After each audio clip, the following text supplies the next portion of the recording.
arsala rasulahu bil huda wa dinil haq liyudhhirahu 'ala dini kullihi wa kafa billahi syahida. Asyhadu an la ilaha illallah wahdahu la syarikalah wa asyhadu anna Muhammadan 'abduhu wa rasuluh alladzi la nabiyya ba'dah. Wa qala Allah ta'ala fil Qur'anil Karim, a'udzu billahi minasyaitonir rajim. Kullu ta'ami kana hillal li bani Israila illa ma harrama Israilu ala nafsihi min qabli an tunazzalat Taurah.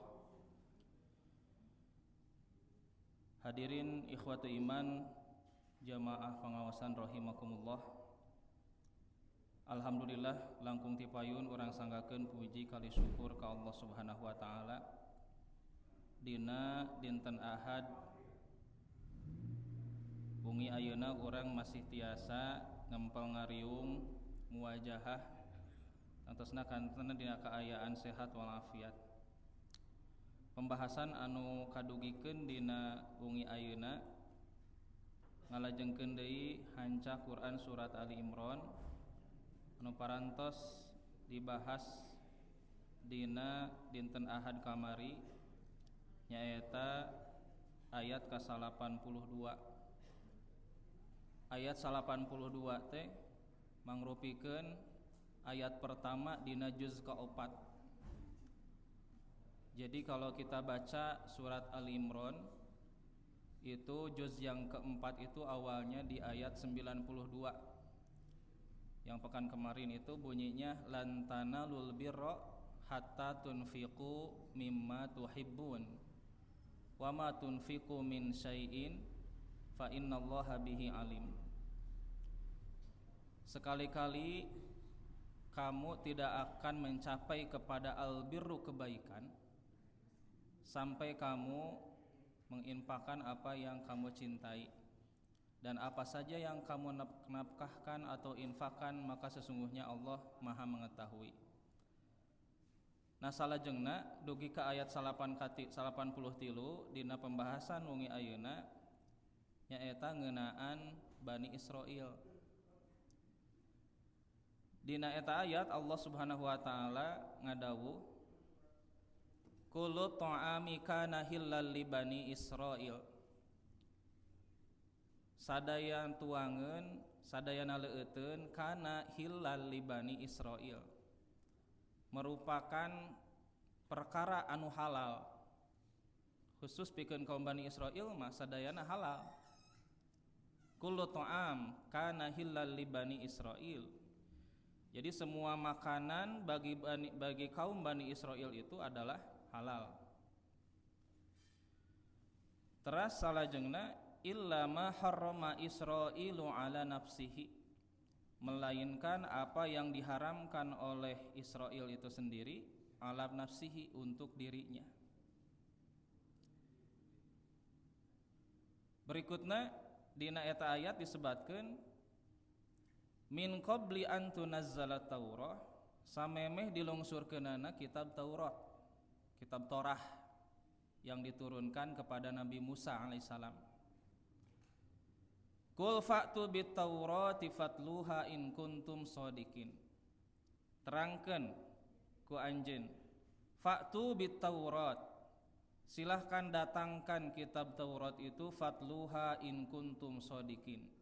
Coba bacakan jika kalian termasuk orang-orang yang benar. Ayat 83 ieu mangrupikeun hiji iber berita pikeun kaum muslimin ngeunaan makanan-makanan yang pada saat itu status bagi kaum Bani Israil.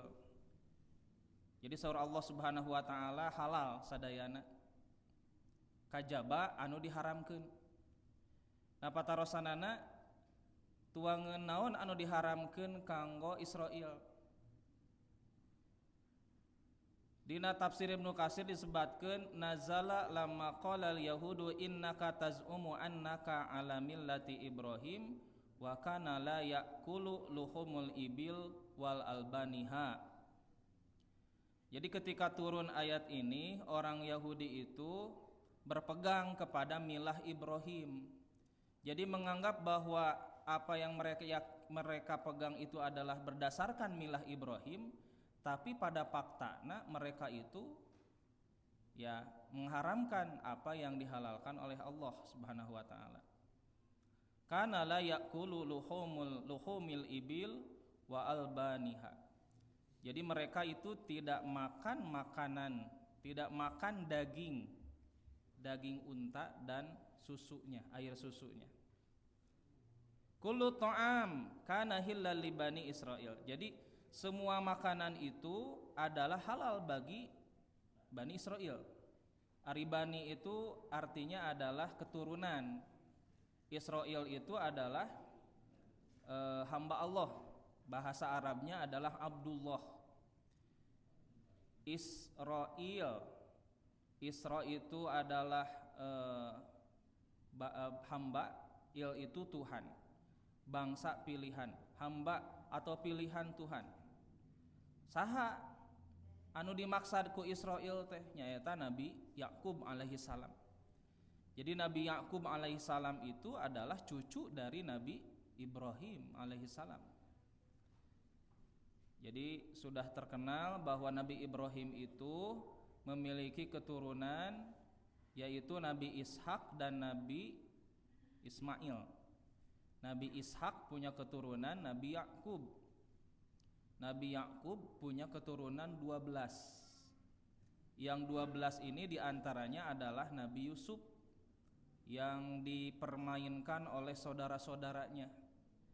Yang seibu seayah dengan Nabi Yakub, Nabi Yusuf itu adalah Bunyamin.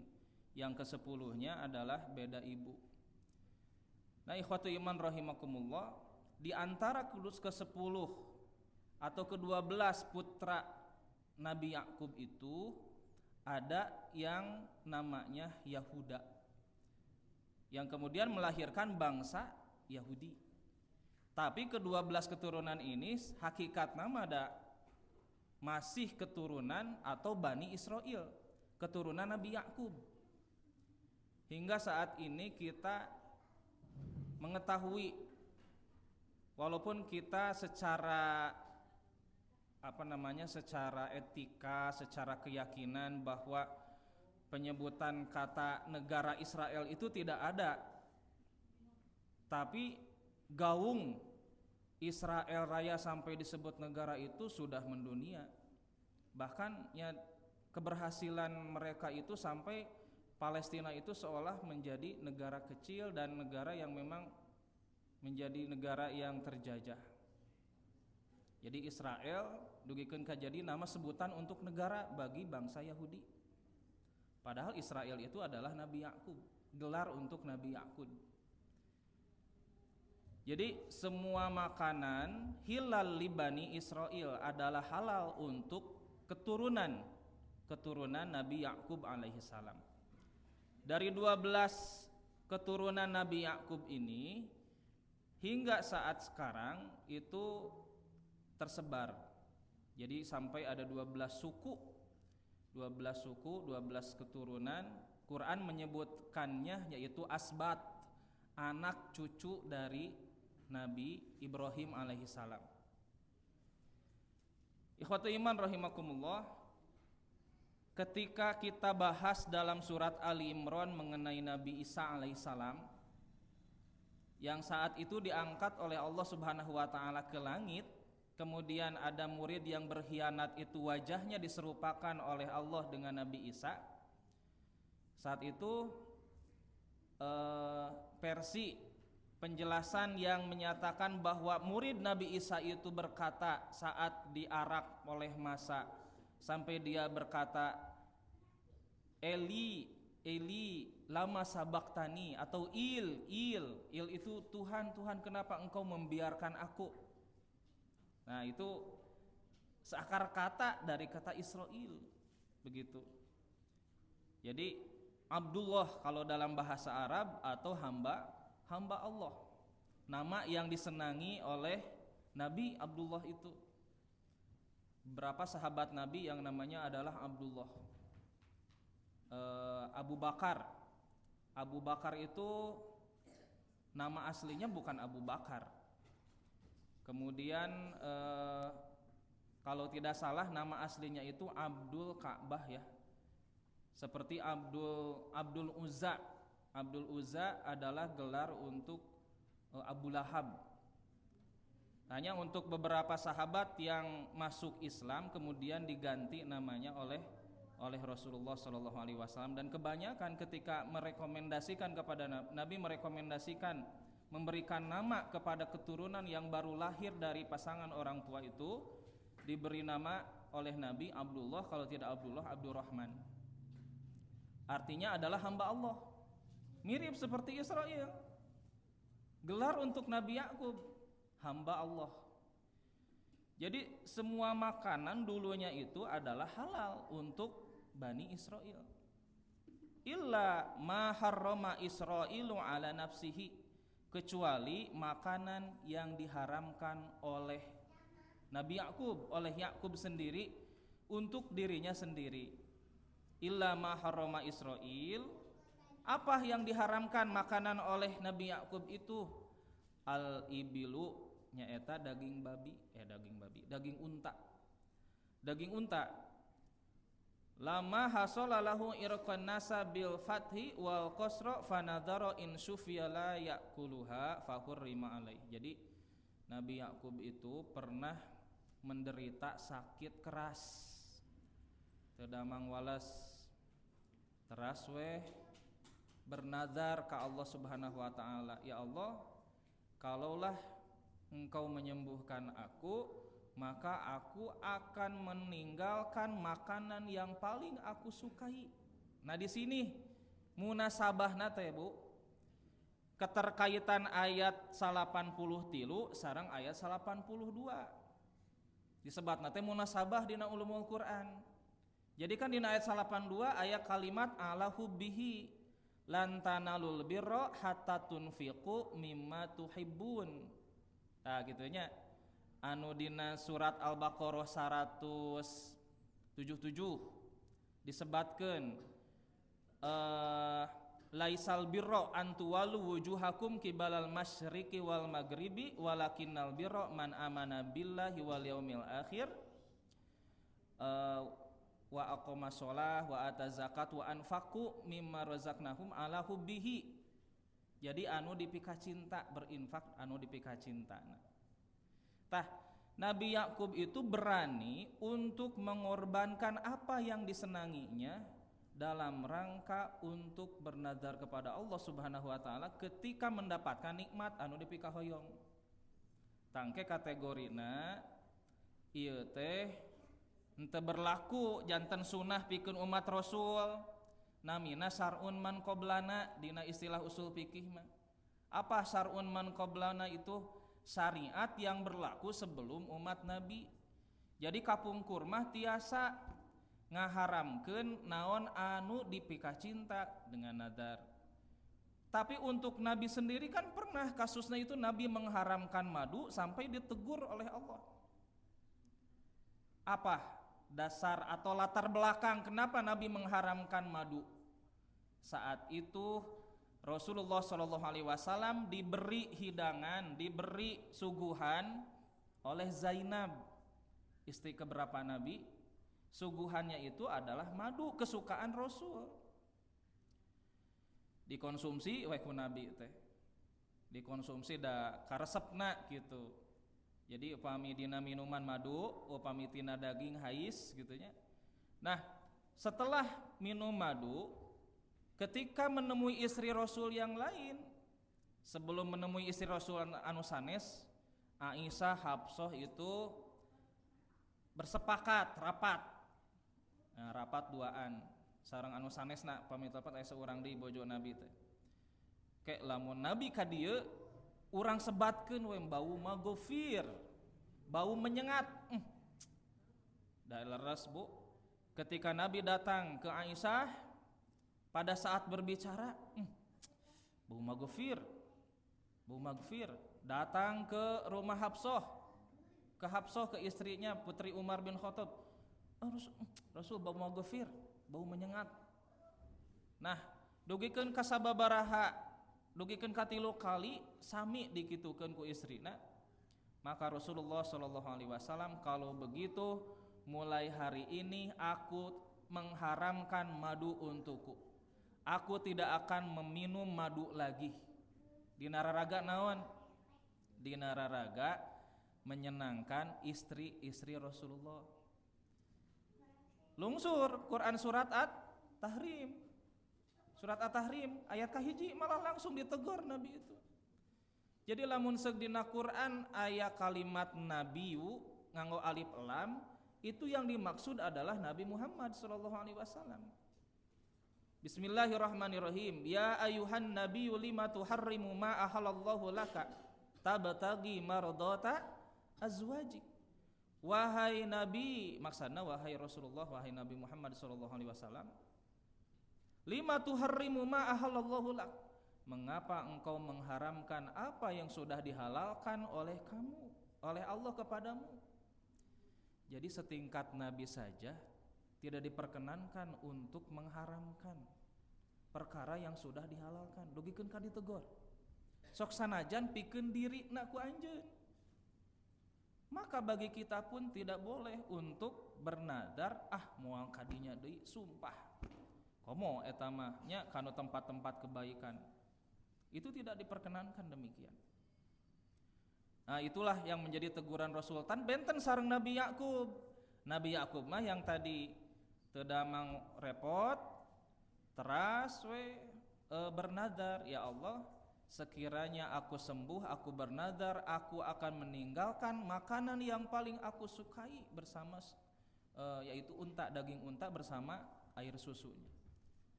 Da dikersahkeun teh damang. Boleh tidak bernadar bagi kita? Boleh. Tapi bernadar nate tentu saja bukan perkara yang sifatna wajib. Hukumna wajib, tapi perkara-perkara anu memang sifatna sunnah atau sifatna mustahabah, dianjurkan. Contoh misalnya, seandainya anakku bisa sekolah di sekolah favorit, maka aku bernadar kepadamu ya Allah, aku akan hibahkan tanahku 10 hektar misal. Nah itu kan nadar. Ari teh dikersakeun leres katampi di sekolah PPI Firdaus favoritnya, atau sekolah Situ Aksan PPI 27 Situ Aksan. Wajib itu ditunaikan begitu. Nah di dieu anu dinadarkeun teh ku Nabi Yakub alaihissalam ku Israilnya eta anu dihalalkeun ku Allah. Ada tegurankah kepada Nabi Yakub? Tidak. Karena saat itu syariat yang berlaku sebelum Nabi. Jadi pikeun Nabi Yakub melaksanakan nadarna, sembuh ya, jantan tos damang deui ternyata nya itu. Jadi yang diharamkan untuk dirinya adalah daging unta bersama air susunya. Ikhwatu iman rahimakumullah, salajengna di dieu disebatkeun dina hadis riwayat Imam Ahmad. Janten si emot punya waktu ngajelaskeun ngeunaan tafsir Al-Baqarah ayat 82 tentang naon eta teh? Tentang malaikat Jibril. Jadi di dalam hadis ini Ibnu Abbas meriwayatkan, kata Ibnu Abbas, aqbalat yahudu ila Rasulillah sallallahu alaihi wasallam faqalu. Jadi beberapa orang Yahudi datang kepada Rasulullah sallallahu alaihi wasallam. Lalu kemudian mereka berkata, ya Abul Qasim, orang Yahudi Bu, nyebut ka Rasulullah teh upami diperhatoskeun nganggo kalimat Abul Qasim. Abul Qasim teh abu teh bapak, ari Qasim teh Qasim. Saha Qasim teh murang kalih Rasul. Ieu putrana Nabi anu ngantunkeun. Jadi sebatna teh Abu Qasim. Kalau para sahabat itu beretika ketika memanggil Rasulullah itu dengan panggilan Rasulullah, ya Rasulullah. Jarang kita menemukan atau bahkan mungkin tidak ada dalam hadis-hadis disebutkan ketika sahabat memanggil Rasulullah dengan kata Muhammad, ya Muhammad, tidak ada, tapi dengan ya Rasulullah. Paling oge mun aya ge Arab gunung, mana cenah jalmina anu ngaranna Muhammad gitu. Nah, jadi kan itu orang lembur gitu. Orang lembur teh di dia sahan orang lembur. Seueur sadayana ge orang lembur. Tapi emang lemburna teh lembur pedalaman gitu tah. Pelosok gitu, handapeun gunung gitu. Di bawah gunung. Ya Abul Qasim, wahai Abul Qasim, inna nas'aluka an khamsati asya. Kami sesungguhnya ingin sengaja datang kepadamu itu ingin bertanya mengenai 5 pertanyaan. Fa in anba'atna bihinna arafna annaka nabiyyun wattaba'naka. Kalau kamu mampu menjawab dan kamu tahu jawabannya, kami yakin kamu itu bukan pembohong, kamu itu betul nabi. Nah, kemudian Rasulullah SAW memegang ucapan mereka. Di hadisnya disebutkan fa akhadha alaihim ma akhadha Israil ala banihi. Jadi Nabi memegang janji mereka sebagaimana Nabi Yakub memegang janji kepada para putranya. Sapertos anu diterangkeun dina surat Yusuf, Allahu ala ma yaqulu wakil. Allah lah yang menjadi saksi, menjadi wakil untuk apa yang kalian ucapkan. Gitu. Jadi dari orang-orang Yahudi, orang-orang Bani Israel di masa Rasul masih kena percaya kepada Allah itu. Jadi masih kuat dengan adanya, dengan keyakinan akidah kepada Allah Subhanahu wa taala. Kata Nabi, hatu, sok. Silakan kalian mau tanya apa. Sabaraha patarosan tadi teh, Bu? 5. Jadi dina hadis nanti aya 2 redaksi, aya nu 3 patarosan, aya nu 5 patarosan. Ieu mah nu hadis riwayat Imam Ahmad, 5 pertanyaan yang diajukan. Kemudian qalu, mereka kemudian berkata, ini pertanyaan yang pertama, akhbirna an alamatin nabi. Coba terangkan kepada kami apa yang menjadi pertanda, apa yang menjadi tanda di antara tanda seorang nabi. Ari tanda kenabian teh naon? Ibu, bapak, lamun urang ngaos hadis riwayat Imam Al-Bukhari yang disebut dengan alamatun nubuwah itu banyak. Tanda kenabian itu. Bahkan sebelum Nabi diistrenan itu tos diangken ku seorang pendeta yang bernama Buhairo saat dibawa oleh Abu Thalib berdagang ke negeri Syam, terlihat ari dina tonggongna teh aya ciri. Oh, iya dijelaskan cenanya dina kitab mereka itu bahwa Nabi akhir zaman itu terdapat tanda di belakang punggungnya. Tos terangan ieu teh. Itu alamatun nabi. Apalagi kalau sudah jadi nabi, banyak sekali alamatun nabi itu. Tanda-tanda kenabian itu. Contoh misalnya, ketika para sahabat membutuhkan air untuk berwudu, Nabi perintahkan, coba kamu kucurkan air itu ke tanganku. Silahkan kamu wudu di bawah tanganku. Para sahabat yang banyak itu berwudu di bawah jari jemari Rasulullah. Air yang hanya 1 ember saja itu bisa mencukupi sahabat yang banyak.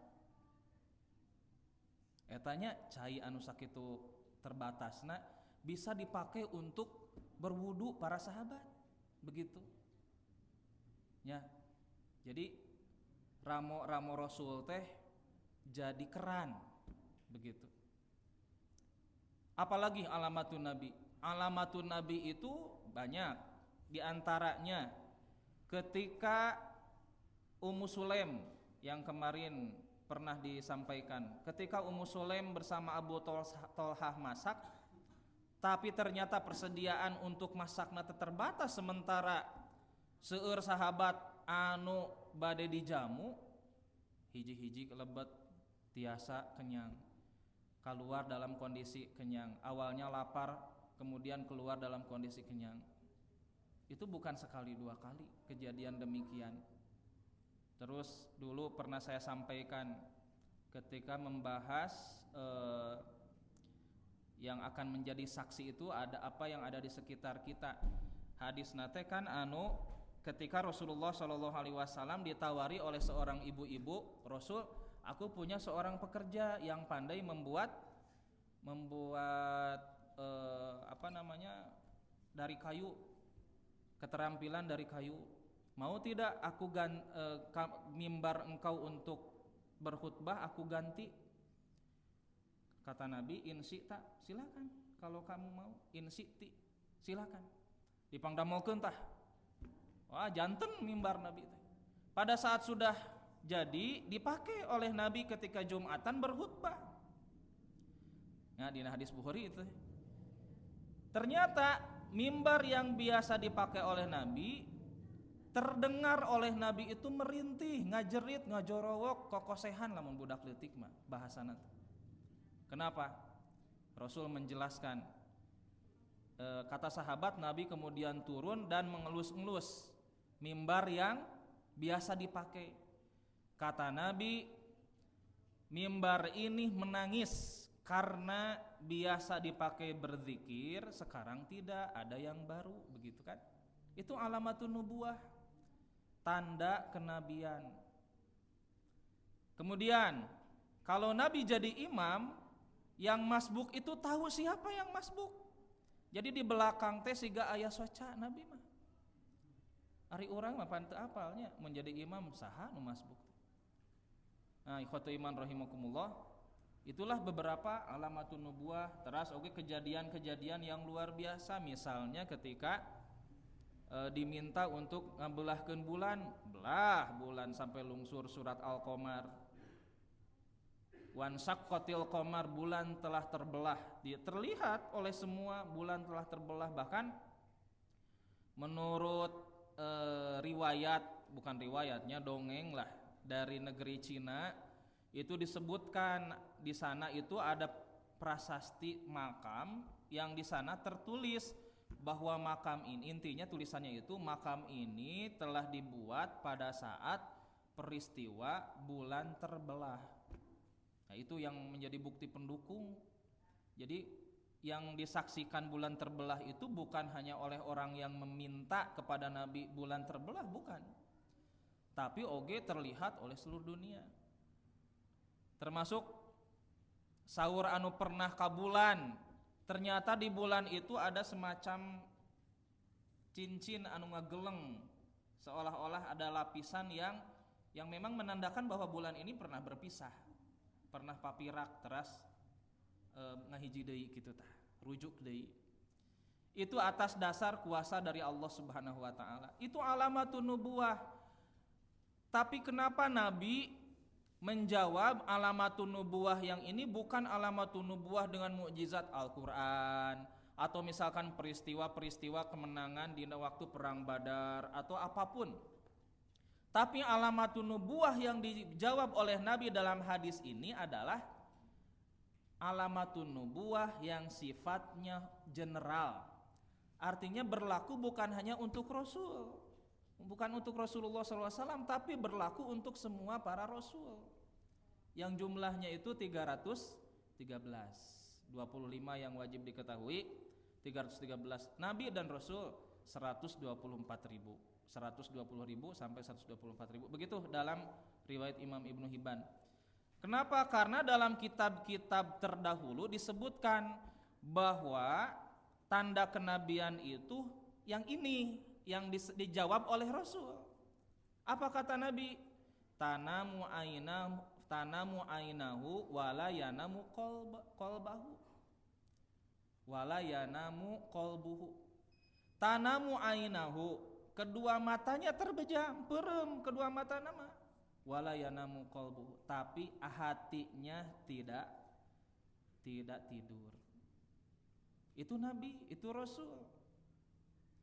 Ketika Nabi misalnya tertidur atau ngalenyap, nunutan, para sahabat sudah surti, sudah mafhum, tidak boleh diganggu, karena Rasul itu punya keistimewaan di antara turun wahyu kepada Rasul itu adalah diantaranya pada saat sedang tertidur, pada saat sedang ngalembut. Kan ari wahyu itu turun kepada Nabi dengan berbagai macam cara. Dina hadis Bukhari mah dina penjelasan mengenai badul wahyi, bagaimana turunnya wahyu kepada Rasulullah, yang paling berat itu adalah pada saat turun kepada Nabi seperti gemerincing lonceng, berat nepikeun kesang tiis teh keluar. Nah begitu. Tanamu ainahu wala yanamu qalbuhu. Jadi kedua matanya terpejam, tapi hatinya mah terbuka. Beda dengan kita. Kita mah matanya perem, hatinya perem, makanya sholat subuhnya ke jam 5. Setengah genep. Muhun da ieu mah kaalaman ku sarerea. Ari atos naon namanya teh tos lelah mah kasiangan, kaborangan deui saur si Mas Kasem. Kaborangan. Nah, ikhwatu iman rahimakumullah, tidak berlaku untuk Rasul, tapi Nabi ge pernah da kasiangan mampunya sama begadang terus sesudah melakukan rihlah yang sangat panjang, sindang di satu tempat, di tempat tersebut sudah amanat kepada Bilal, wayahna kamu harus jaga. Ternyata Bilal ikut terlelap. Yang bangun duluan itu justru Nabi sendiri. Bilal bangun, kumaha anjeun teh? Engkau rek jaga. Aduh Rasul sami capek abdi geda manusia atuh. Kasiangan. Boleh kesiangan. Boleh kesiangan ya. Tak jadi masalah kalau sekali. Tapi kalau lebih dari sekali, tapi nya jadi sekali oke jadi sunnah, itu bukan sunnah atunya ada contohna, kemudian ada contohna. Gitu. Ustaz Jaya mah sok atuh cenah tutupan hordeng kan tinggal subuhna. Qomat adan heula begitu. Dan memang begitu di hadisnya. Bilal bin Rabah disuruh untuk adan, biasa adan. Kemudian sholat fajar, sholat qobliyah subuh biasa, sholat qobliyah subuh. Kemudian sholat berjamaah. Tapi ikhwata iman rahimakumullah, terlambatnya kita pada saat sholat subuh itu menggugurkan keutamaan sholat, yaitu keutamaan sholat di awal waktu. Karena disebutkan bahwa abdolul amali teh yang pertama kali dijawab oleh Rasulullah adalah as-sholatu fi awali waktiha, sholat di awal waktu. Apalagi memang makruh sehingga aya hadis-hadis anu ngajelaskeun ngeunaan terlarangnya seseorang melaksanakan ibadah sholat ketika di 3 waktu, di antaranya ketika matahari mulai terbit gitu. Nah, ikhwatu iman rahimakumullah, pertanyaan ke-1 sudah dijawab. Kata orang Yahudi, sodakta, kamu betul. Pertanyaan yang kedua, mereka mengajukan pertanyaan yang sebetulnya pertanyaannya itu, jawabannya itu sudah diketahui oleh mereka jawabannya, karena terdapat di kitab mereka. Namina ge ahli kitab, namina oge ahli ahli ilmu dengan kitab-kitab mereka. Yang mereka ajukan, akhbirna kaifa tu'annisul mar'atu wa kaifa yadhkur rajul. Tolong terangkan kepada kami bagaimana seorang anak yang terlahir bisa berjenis kelamin laki-laki, kemudian bisa juga berjenis kelamin perempuan. Rasul itu bukan ahli genetika, bukan ahli medis, bukan ahli kedokteran, tapi ditanya mengenai perkara-perkara yang bersifat medis, bersifat genetis. Nah, ini juga menjadi landasan yang kuat untuk dunia kedokteran, dunia genetika dengan jawaban Nabi ini. Karena memang jawaban Nabi ini teh dipakai oleh para dokter ketika menentukan, wah ieu mah pijadian laki, ieu mah pijadian istri. Kata Rasulullah, ya takil ma'ani fa idza alama urrajuli ma al-mar'ati azkarat. Ketika gen dari laki-laki lebih kuat daripada gen perempuan, kromosom, Ada simbolna teh X, Y, XY. Kumaha ngejelaskeun teh eta mah dina dunia genetika. Kalau misalkan gen kromosom dari laki-laki itu lebih kuat daripada kromosom perempuan, adkarot. Kitu tah lamun dina dunia genetika mah, dina dunia medis mah. Maka yang terlahir adalah lelaki. Papa, umi mah dah hoyong pamegat murang kali teh. Nya tos sok sing kuat gitu nya. Sing kuat sababana gitu kromosomna. Artinya ada usaha untuk bisa punya anak laki-laki itu dengan asupan makanan yang lebih lebih mendukung, mensupport. Wa idza ala ma'ul mar'ati ma'ar rajuli anasat. Sebalikna lamun kromosom istri teh langkung kiat daripada kromosom ti pameget, maka murang kalih anu bakal lahir teh nyaeta murang kalih istri kitu tah. Ikhwatu iman rahimakumullah, janten tiasa disimpulkeun lamun urang kagungan murang kalih pameget, oh kromosom urang langkung kiat. Lamun urang gaduh murang kalih istri, oh kromosom bojo urang anu langkung kiat gitu tah. Sodak tak leres. Betul.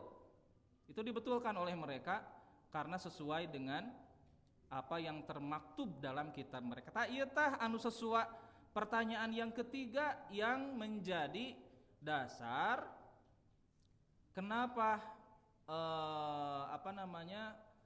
daging unta dan susu unta itu diharamkan oleh mereka. Qalu mereka bertanya akhbirna ma harrama Israilu ala nafsihi tuh sami sareng Quran geuningan. Surat Ali Imran ayat 83 nu tadi. Kana kullu ta'ami kana hillul li bani Israil illa ma harrama ala nafsihi. Sami sareng patarosan orang Yahudi anu sumping ka Nabi. Coba Abul Qasim terangkan kepada kami apa yang diharamkan oleh Nabi Yakub untuk dirinya. Itu yang sudah dijelaskan tadi. Jadi Nabi Yakub diberi gelar Israil itu karena saat itu sakit keras. Teras we nadar, ya Allah lamun sedamang mah abi nadar bade ngantunkeun anu dipikaresep. Jadi daging onta anu dipikaresepna teh. Sabab Nabi Yakub itu Arab musta'ribah. Nah, qala kata Rasulullah kana yastaqi irqan nasa falam yajid syai'an yulaimuhu illa albanu kadza wa kadza. Jadi di dieu mah dijelaskeun dasarna karena memang Nabi Yakub itu tidak mendapatkan daging apapun kecuali daging unta dan susu unta. Nah, akhirna mah cenah ngaharamkeun. Tapi yang melatar belakangina nu tadi teh bab nazar. Fa harrama luhumuha, maka beliau mengharamkan dagingnya bersama susu unta. Kantos nyobian susu unta? Naon susu unta aya susu sapi nya, urang mah susu sapi ka Unpad ngagale susu sapi. Susu kambing bergizi bagus. Ikhwatu iman rahimakumullah. Berikutnya pertanyaan yang keempat, akhbirna ma hadzal ra'du. Tolong jelaskan kepada kami hai Abul Qasim, ari hakikat halilintar itu apa? Ar-Ra'du surat ke-13. Halilintar. Qala, jawaban Nabi itu sama dengan apa yang termaktub dalam kitab mereka. Malakun min malaikatillahi azza wa jalla. Hakikatna anu disebat petir guludug teh nyaeta aya hiji malaikat di antara malaikat-malaikat Allah azza wa jalla muwakkilu bisahabi biyadaihi anu ditugaskeun ku Allah untuk menggiring awan dengan sayapnya, dengan kekuasaannya, biadaihi. Teras we dibentak bimikroki minari yuzjihi bihi sahab. Teras we sans dibentaknya, dipecut gitulah. Kumaha tong digambarkeun aya ku Nabi dijelaskan seperti itu. Sampai akhirnya tergiring. Qalu fama hadza saut, lalu apa substansi dari suara itu yang kita dengar? Sautahu, itu teh suaranya cenah. Petir itu, sodakta, kamu benar. Jadi kalau kita baca ilmu pengetahuan alam, biologi, proses terjadinya petir mah kan tidak dijelaskan bab akidahnya mah. Hanya dijelaskan pertemuan antara suhu dingin, suhu panas, gitu terjadi kilat. Padahal anu nyiptakeun kilatan, anu nyiptakeun suara menggelegar, itu siapa? Allah Subhanahu wa taala. Tanpa Nabi dijelaskan dengan jawaban ini, dan mereka pun menjawab sodakta, kamu benar. Tanu kalimah mah anu nyambung karena surat Al-Baqarah 93. Kata mereka, innama baqiyat wahidatun wa hiyallati nutabi'aka in akhbaratna. Tinggal satu lagi cenah Muhammad Abul Qasim, yang kalau engkau jawab pertanyaan ini kami akan ikut pada kamu. Itu jujur tah orang Yahudi yang datang kepada Nabi itu. Beda dengan Abdullah bin Salam. Abdullah bin Salam itu di riwayat yang lain yang hanya 3 pertanyaan, terus berjanji kepada Nabi, kalau engkau mampu menjawab 3 pertanyaan ini, aku betul-betul akan ikut kepadamu. Nah, ari dina pertanyaan Abdullah bin Salam apa anu hiji deui teh pertanyaannya teh terkait dengan hidangan apa yang akan diberikan kepada penghuni surga yang pertama. Nabi jawab, jantung dan ati ikan paus. Sodakta, kamu benar. Tadi sini mah tidak disebutkan orang Yahudi yang datang kepada Nabi mengenai makanan yang pertama dihidangkan. Kata mereka, lah kalau engkau menjawab pertanyaan ini dan engkau jawabannya benar, maka benar engkau seorang nabi dan kami akan ikut. Tapi kalau keliru, tidak akan kami ikuti. Akhbirna man sohibaka. Coba sebutkan kepada kami siapa yang menjadi malaikat yang menjadi pengawalmu. Ku Nabi diwalar sontak secara spontan Jibril alaihissalam. Nyata malaikat Jibril alaihissalam. Tadi dia jadi celah orang Yahudi mah. Jadi ada celah untuk tidak jadi mengikuti kepada Nabi. Jibril dzakal ladzi yunazzilu bil harbi wal qital wal adzab huwa aduna. Oh, Jibril ma'atu itu malaikat yang senantiasa menurunkan peperangan, pembunuhan, azab. Itu malaikat yang kami musuhi. Jadi 5 pertanyaan, 4 dibenarkan oleh mereka, 1 didustakan. Turun kita surat Al-Baqarah 92 93. Man kana aduwwa li Jibril fa innahu nazzalahu ala qalbika bi idnillahi musaddiqan lima baina yadayhi. Siapa yang memusuhi Jibril, maka Allah pun musuh kepada orang itu. Karena orang-orang Yahudi saat itu memusuhi malaikat Jibril. Jadi di antara 5 pertanyaan itu adalah makanan yang diharamkan untuk Israel. Ku Nabi diwaler nyaeta daging onta sareng susu onta. Da urang mah daging onta oge teh can ngaraosan. Sering nama daging hayam we ibunya. Daging hayam deui. Engke musim Idul Adha seueur daging sapi. Nya atuh bosen daging hayam biasana ka masak ka Padang, sanes ka Padang ka ditu tapi ka masakan Padang daging sapi rendang. Min qabli an tunazzala Taurah, sebelum Taurat itu diturunkan kepada Nabi Musa. Sebelum Taurah itu turun, itu kejadiannya demikian.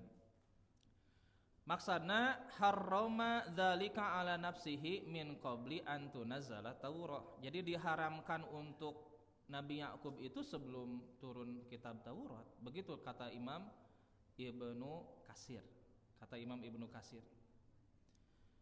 Kul, Coba jelaskan, fa'tu bit taurati fatluha in kuntum shodiqin. Coba kata Allah, datangkan pada kitab Taurat itu, bacakan jika kamu termasuk orang-orang yang benar. Nah itu ayat 93. Nanti erat kaitan dengan Quran surat Al-An'am 146. Kata Allah di ayat tersebut, wa 'alal ladzina hadu, untuk orang-orang Yahudi itu haramna kulladzi dzufurin. Kami haramkan segala binatang yang berkuku. Wa minal baqari wal ghanami, berikut juga dengan sapi, kemudian kambing, haramna alaihim suhumahuma. Kami haramkan lemak-lemakna dari kedua binatang itu. Jadi sapi kambing diharamkeun tah ku Allah Subhanahu wa taala pikeun orang-orang Yahudi. Illa ma hamalat zuhuruhuma awil hawaya, kecuali lemak anu aya dina punggung, dina tonggong binatang sapi dan binatang kambing itu, atau ya di ususnya.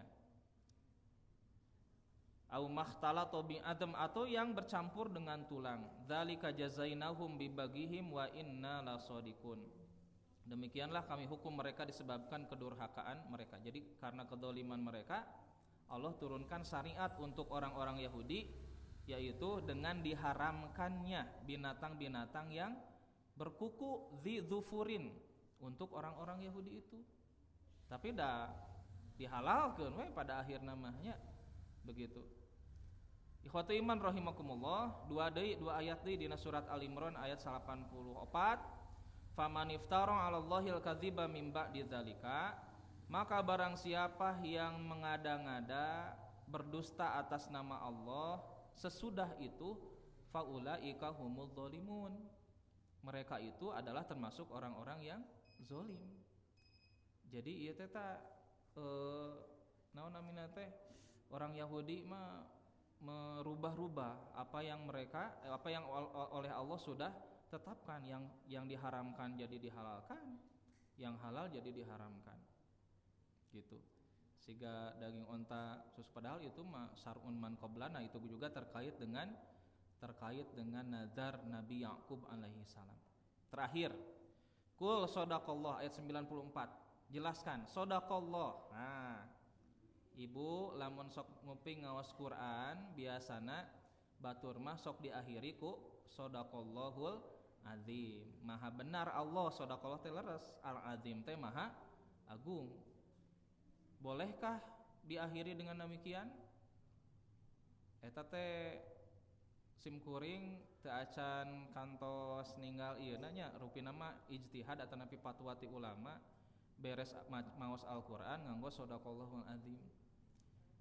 Nanging sami'na wa ata'na ghufranaka rabbana wa ilaikal masir, oge pan salasna mah eta pernyataan sikap sebagai seorang mukmin. Kalau kita mendengar Al-Qur'an habis itu maka kita bersikap.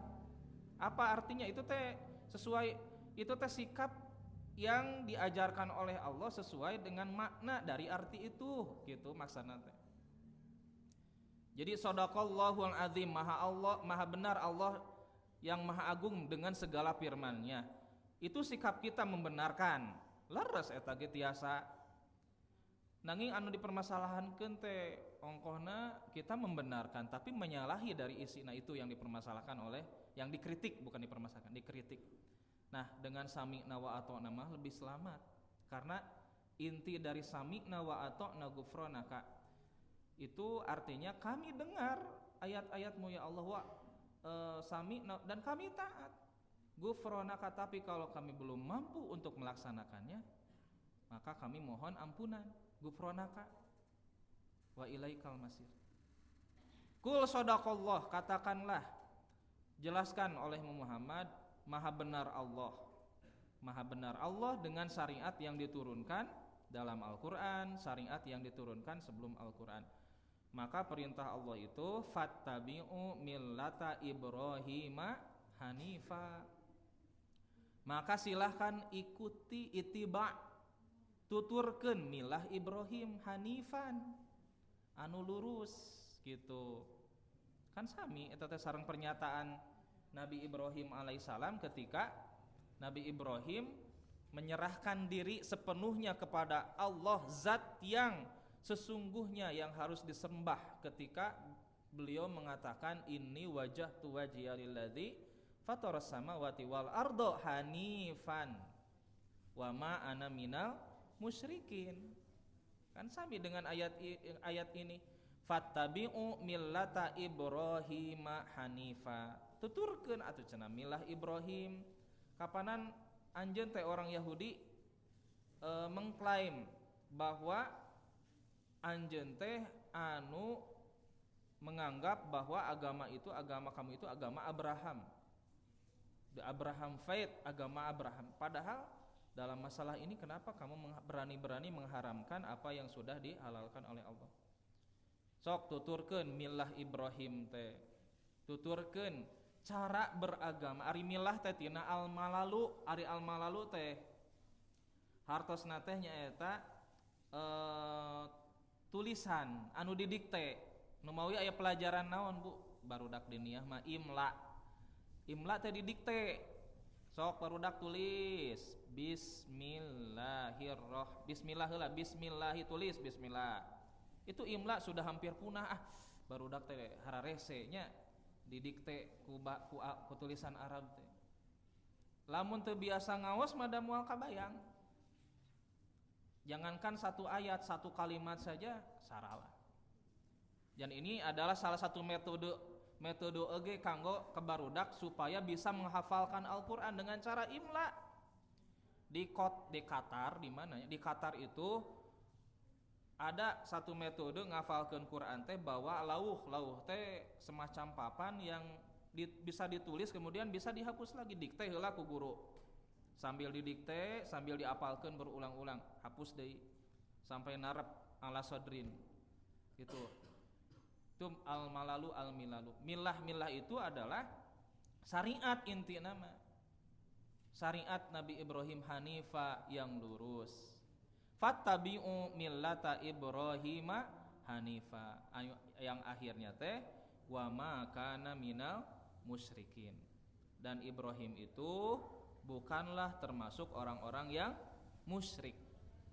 Nah, ikhwatu iman rahimakumullah, milah Ibrahim itu tidak diikuti oleh mereka. Maka Allah Subhanahu wa taala perintahkan kepada orang-orang ahli kitab, orang-orang Bani Israel, orang-orang Yahudi agar mengikuti terhadap milah Ibrahim yang sesungguhnya dengan tidak mengharamkan apa yang dihalalkan oleh Allah dan tentu tidak menghalalkan apa yang diharamkan oleh Allah Subhanahu wa taala.